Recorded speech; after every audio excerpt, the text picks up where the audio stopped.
ஆட்சி தொக்கு வழங்கும் மணிச் செய்திகள். இணைந்து வழங்குபவர்கள் அரசன் சோ. ரொம்ப ரொம்ப நல்ல சோ.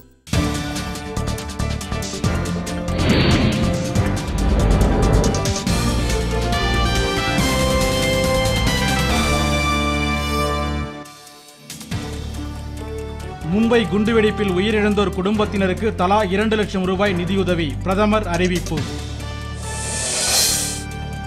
பாகிஸ்தான் உடனான உறவை மறுபரிசீலனை செய்யுமாறு நடுவண் அரசுக்கு பாஜக வலியுறுத்தல். மும்பை குண்டுவெடிப்பு இடங்களை பார்வையிட மன்மோகன் சிங், சோனியா காந்தி ஆகியோர் மும்பை செல்ல உள்ளதாக தகவல். அரியலூரில் பல கோடி ரூபாய் மதிப்பிலான அரசு புறம்போக்கு இடத்தை விற்பனை செய்த 8 பேர் கைது. விருத்தாசலம் அருகே பேருந்து மரத்தில் மோதி விபத்து, மணமக்கள் உள்ளிட்ட திருமண குழுவினர் 30 பேர் காயம்.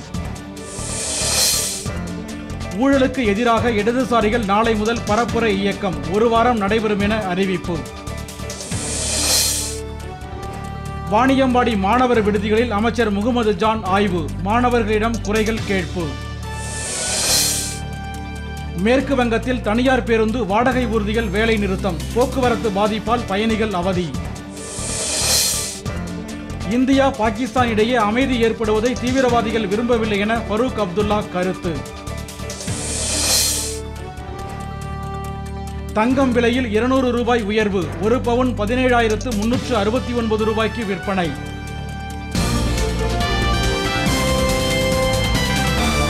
மணிச் செய்திகள் வழங்கியவர்கள். ஆட்சியில் இப்போது 10 விதமான சுவைகளில் தொக்கு வகைகள். இணைந்து வழங்கியவர்கள் அரசன் சோ. ரொம்ப ரொம்ப நல்ல சோ.